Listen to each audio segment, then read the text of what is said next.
Welcome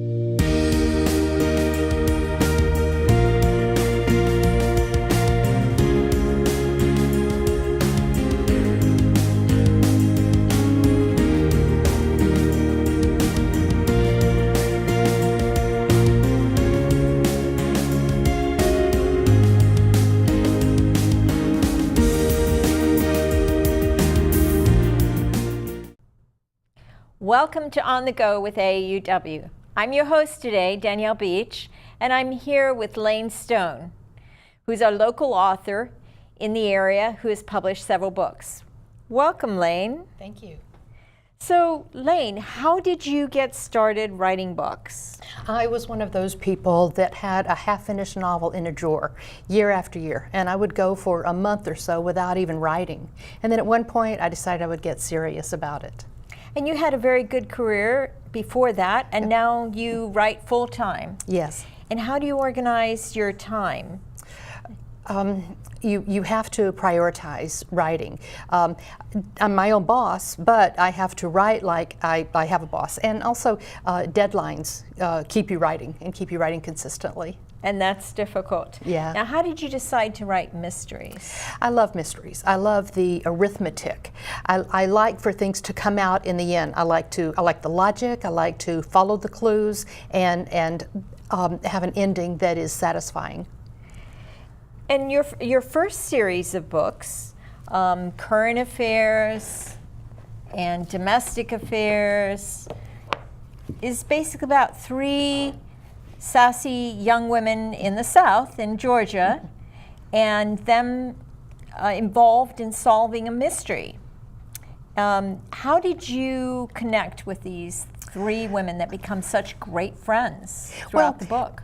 They're not that young. They're in their late 40s in the first book, and they turn 50 in the second book.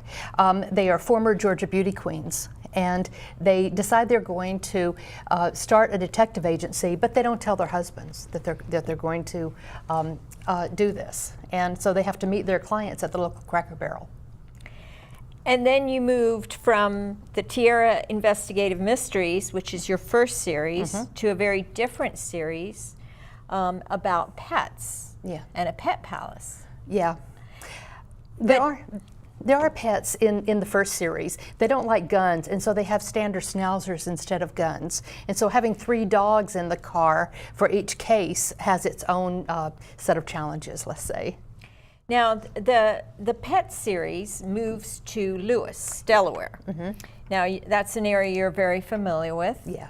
And you also have a schnauzer yourself called Abby, and who's also in the book in some places. So how did you decide what kind of dog to include? The collie, the pug, and the schnauzer?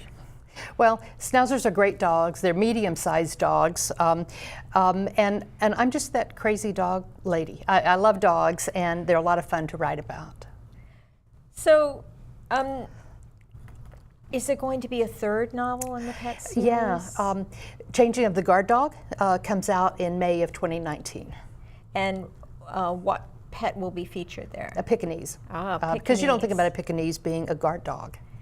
And when was your first book published? 2011. So it's been a series of almost one a year, basically, right? Yeah, yeah. That's a lot of work. Do you think that you will go back to your first series and ever publish another book on those? I don't know. After Current Affairs, Domestic Affairs, Foreign Affairs was next. It's a novelette, and it's in a short story book, but it's also free on my website if people want just a little taste of what the series is about. I might, but I feel sort of done after 3 books. So this new pet series, Collie On, and your local pug. The first book, the collie is in it, but it's not prominent. But in the second book, the pug, which is adorable, gets kidnapped, and how did you think of this idea? I'm on the Lighthouse Foundation board. We in Lewis, Delaware, we support the Harbor of Refuge Lighthouse, and I just had this idea: what if someone heard a dog barking on a lighthouse, and there's no one on the lighthouse. So how did the dog get there? And I just found that such an interesting thing to think about. And the murder mysteries you write are not gory or violent, but they're very comfortable, and you're very comfortable with your characters, and your characters are delightful, likable women. And in all the series, there seems to be this very strong connection between very strong women. Yeah. What is that reflective of autobiographical in some ways? Yeah, it is. I have so many great women friends. You're one. I'm very grateful for that. And we support each other. We always have each other's backs, and so that's my reality, and that's my life. And so I hope that does come through in all of the books. Oh, there's a quote from one of your critics, and she says, "Breezy, charming, clever, and heartwarming. There's a lot of love in this fast-paced dialogue of driven murder mystery. Whether you love dogs, the beach, music references, or a story about strong women characters, you'll love this book." That's great. I love to read reviews like that. Yes, and this book, these books that you published, can you tell us how are the places in Lewis actually there, or the characters? Almost all of them are real. All of the restaurants are real. The streets are real. The only thing that I made up is if I show a place negatively, like there's a vet who gets into a lot of trouble, that's fictitious. I would never do that. I would never pick a real business or a real person and show them negatively. But every other place is real. And most of the characters are named after my friends on the Lighthouse Foundation board. Oh, that's interesting. Yeah, and of course, I ask them for their permission, but one guy, Rick Ziegler, is mentioned briefly in book 1, but he's in all the way through book 2, and he is the nicest guy. But in the book, I give him a long ponytail, and he's just really a crazy guy in the book, and he didn't mind at all because I took 10 years off of his age. And his sister said, "Well, then I like it too because it makes me younger too." So these two characters, Sue Patrick and Lady Anthea, how did you come up with two characters that are so very different? One is a Elvis fan, very casual, runs the pet store, is a businesswoman, but the other one's British royalty. Yeah. And comes over and gets more involved in the second book. How did you come up with that kind of a combination? As we mentioned, I'm in Lewis on the weekends, and so I love the town. And having a beach there, it seemed natural to have a surfer, a woman that likes to surf and likes the ocean. But I'm also a Janeite. I love Jane Austen, and I was on a Jane Austen bus trip, and we met Lady Fitzwalter, and she was just so charming and so nice. And but she was, very reserved, very elegant, and I thought, what would it be like to get two women that are so different in the same room and just kind of watch that? Like, what if you had Dolly Parton and Maggie Smith in the same room? It would really be a hoot. Yes, and you develop the British humor and the American humor and the differences, and they become very witty and very likable characters. Would you say that it is difficult to get published? Yeah. To get traditionally published, it sure is. It's easier now than when I first started. Because when I was first writing, it was before self-publishing was a thing, and so you might be writing and it never become a book. So I was, sending out a lot of query letters and getting a lot of rejections. So yeah, it's not easy to get published, but. And how do you go about joining organizations for writers and developing your network to help? Does that help get published? It does help. First of all, it helps you say to yourself, I am a professional, and you do things that a professional does. A professional is in a professional organization.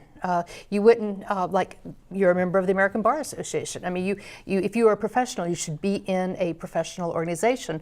And so the other authors help, and we have resources. We have people that help us with, like, what kind of a poison would you use if you didn't want it to be detected, and if you wanted it to seem like a heart attack? We have people that we can ask questions like that about. We have forensics people. So that is certainly a help, just with the detailed information that you have to have. And it is nice to talk to people who have the same challenges that you do. And what organizations have you found it particularly helpful to mystery writers? Sisters in Crime, that's great. I'm in the Chessie chapter and the Atlanta chapter. And that was founded to help women mystery writers. And most of us write cozy mysteries, even modern cozies, but a cozy mystery is like what Agatha Christie wrote. There's the violence is off stage. There's no gratuitous violence or sex. These are books that you can read at night before you go to bed. And like you said, they're gentle mysteries. So Sisters in Crime, I definitely recommend. And then I'm also in International Thriller Writers, ITW. I recommend that. And then there's Mystery Writers of America. Well, that's very good advice. And do you have any advice about how people who are starting off can deal with rejections? Well, you need to write every day, first of all, and you need to have a critique group and get feedback on your writing regularly. And when you start sending your manuscript out to publishers or to agents, always have a handful of them out there. Have a handful of them open. So if you get one rejection, it won't hurt as much. But everyone gets rejections. Hemingway, everyone gets lots of rejections. So don't let that stop you. Would you suggest that people start with self-publishing? No, I wouldn't. If you can, it depends. Agents and publishers know what the market wants, and if you are writing something so different, go ahead and self-publish. But take care. Have your work edited. Have it done really professionally. But yeah, you can definitely self-publish. If people that self-publish tend to make more money than people that are published by small publishers. So by all means, go ahead. It's come so far. But I would say if you self-publish, you have so many people wanting you to spend money on different services and making you a lot of promises. Be careful. Don't fall for any of the scams, because there really are a lot out there. And I'm sure your editor helps with this, but how do you go about getting the books out into the public? Book signings? Yeah. Do you do a lot of book signings? I do. Yeah, I do a good number. I love talking to readers, and sometimes those are set up by my publisher. We had a big event in Richmond in July for all of the Kensington authors that are in the area. And some, I just did a book tour with 2 other authors. We were at Hooray for Books last week in Old Town Alexandria. We did like 3 events on the Eastern Shore a few weeks before that. So yeah, some are set up. Obviously, I have a publicist at the publisher, and she sets up some things, and then I have other things that either people call me and want me to be in it. They invite me to be a part of it, or one of the other authors will set it up and say, "Hey, Lane, we're having a signing at this bookstore. Will you come and do it also?" And I know you're a very avid reader. Do you get how much of your ideas do you get from reading other mystery novels? I hope none. Okay. I'm creative, so I hope none. But it's great to see what other people are doing and to just see what's out there, And it's also obviously nice to support my friends and buy their books. But no, we don't take ideas from each other. And You've also gotten yourself involved in a lot of volunteer organizations, and American Association of University Women is one of them, through which we met. Yeah. So, and that's a lot of very strong women who are in many different careers. So how do you, with all these other volunteer groups, and I know you do you mentioned the Lighthouse and some others, how do you discipline yourself to find time to write? I write every day, and I spend usually 3 or 4 hours writing, and I schedule that time. If you don't write every day, you lose track of the plot, and you spend so much time backtracking and looking at what clues you've already laid out, what you need to do. So I do write every day. But I think it's important to do something other than write. I call it curating my experiences. I can't imagine someone being a decent writer if they just sat at home all day on the couch and watched TV or something. You have to be out in the world, having experiences, meeting different people, hearing people talk. That's important for dialogue. Otherwise, your books will never seem current. They'll never have an edge or be exciting. Many mystery writers develop a lot of red herrings. And when you start writing your story, do you know already who the culprit is, who's the murderer? Yeah. I mean, I start with the victim. But then pretty soon after that, I know who the culprit is. But the reason you start with the victim is it has to be someone who 3 or 4 people had a big enough grudge against to kill. So I start with the victim, but that's just the way I do it. And then I out of my suspects, I pick one that actually did it. And I'm a big outliner. Mystery writers are divided into pantsters and outliners. And a pantster is someone who writes by the seat of their pants. And an outliner is someone who outlines everything. And I am a big outliner. I don't go as far as, say, Jeffrey Deaver, who writes like a 70-page outline for his books. But I'm a big outliner, so I know where I'm going before I start. And it changes. It does change, but still, I know where I'm going to end up. And I don't, without giving anything away about your new book and the mystery, but aside from these strong women who go around solving mysteries, you also have some strong men. Yeah. Like the police chief with Sue Patrick.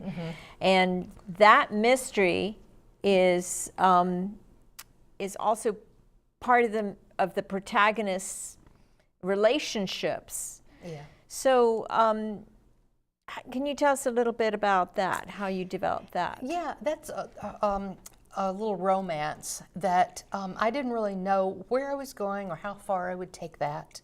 I apologize for making Lewis the murder capital of the East Coast, but then I thought, well, maybe I should also apologize for making it the celibacy capital of the East Coast, because with cozy mysteries, you know, that's part of the subgenre. So I do like him. I think it's interesting. He's this big, tough guy, and very handsome, but he's afraid of dogs. And so that does 2 things. I think it kind of makes him interesting, and it allows for some humor with his character, but also it is a tool for me to, it helps me as an author, because I can there's a reason for her to be involved. You know, he has to call her if there's a dog involved, and he's afraid to go in to this room or whatever because of the dog being there. Afraid to go out to the lighthouse. He needs for her to go out with him to get this dog. And he seems to share a lot of his investigation with her. Yeah. And this is an amateur sleuth. So in your books, they're never professional detectives. They're amateur sleuths. So how did you get? Is there dialogues that you saw in Lewis, or things that you saw that triggered the idea of having a pet palace? focusing on the Pet No. Palace? Well, because I already had a series out, when I met the publisher at a conference, he asked me if I would write something else with pets. So I was like, sure, I love dogs, so sure. And the protagonist, Sue Patrick's dog, is actually called Abby. So that's something very near and dear to your heart, I'm sure. Which parts in writing do you find the most difficult? Plotting. Yeah, it's even if you know, that's what we call the butler did it in the library with the candlestick. You still have to figure out how the protagonist found out each of those things. So that's plotting is the hardest for me. I know the characters so well in this series and in the previous series that I just sit down and I start typing. So that comes really easily, but the plotting is hard. And developing a mystery that's plausible. Is that, do you have to do a lot of research about the area, or, and I know one of your books spoke a lot of military research, yeah. so Yeah. could you tell us a little bit about that? In domestic affairs, I started with really what I thought was a compelling question, like what is the best way to protect infrastructure? And the book is set in what is really Sugar Hill, Georgia, but I call it Hartfield Hills, near Lake Lanier and Buford Dam. And so I thought, what would be the best way to protect Buford Dam? And I asked my husband's nephew, and without just missing a beat, he said cybersecurity. I mean, just right away. And then I asked someone else who had been in law enforcement for many, many years, and he said physical security, guards, cameras, things like that, without missing a beat. And they were both so sure. And I found that just fascinating, that these two people in the industry would have such a different answer to my question. So yeah, that took a lot of research, and I'm lucky. I have a lot of sources, people that I have called on and continue to call on, that are in law enforcement or in tech, you know. And you'll hear some authors talk about talking to criminals and all that, and I don't do that. I don't want to be around those people. They're never what they seem on TV. But Welcome to my life. I'm around them all the time. Yeah, you are. But I really do appreciate my sources from law enforcement and Homeland, different areas. And do you have any other advice for writers who are just starting, who are trying to make it in this field? Yeah, well, some people will say, oh, send out 50 query letters, whatever. I say, make your writing better, and then make it better again, and then make it better again, and you will get published. At the last count I heard was like 1 in 1,000 books written gets traditionally published. So, so the difference is, I didn't give up. I never gave up. I never stopped trying to get published. I just never gave up. So you have to be willing to hang in there. But again, don't send out the same manuscript 1,000 times. Make your writing better and better and better. And after this last book comes out on this series, do you plan another one after that? I don't think so. I really feel done after 3. I like writing series. I like having a series arc. And I hope that I'm writing characters that you like well enough to want to spend time with. So that's why I do that. And I like spending time with them too. And a publisher wants you to have a series instead of just a one-off, because if they're going to put if they're going to invest in you, in your the publicist and her team is going to invest in you. They obviously want for it to be successful, and they do that by having it be a series instead of just a one-off book. But there's some other things I want to write right now. And you don't want to become like Agatha Christie, who actually disliked her Poirot so much and just had to keep putting him out there. Are there any of your characters that you particularly don't like, or that you have a strong affinity to? Well, is it always the protagonist, basically? I love all of my women, and of the dogs, I like. Obviously, I don't like the antagonist, you know. And I remember I was in a restaurant and I heard this man and he was really loud and he says, "We are 100% now." And he just sounded so phony and so over the top. I gotta have that in a book. And so that is in, that's in the Support Your Local Pug. Oh, yes, so, yeah. yes, yes.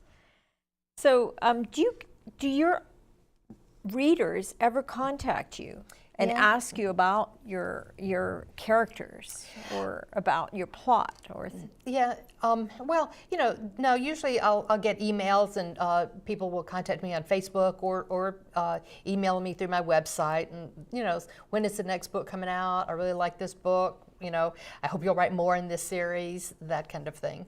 But then when I am on a panel at a conference or in a bookstore, that's when people usually ask me the questions like, who are these based on? That kind of thing. And do you feel that there's any similarity between your viewpoints? Because often your viewpoint is developed through that strong protagonist, like Sue Patrick and like Lee Reed. Just my how much I like the idea of women working together, women on a team working together, and also.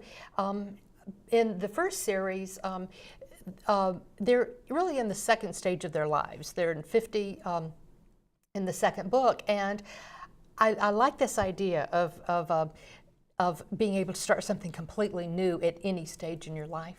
But you also have the millennials who are able to Yeah. do everything. Yeah. With computers and find Yeah. things. So And that's been a It's pleasure. a good combination. Yeah, in the second series, I do have, in the ensemble, I do have younger people.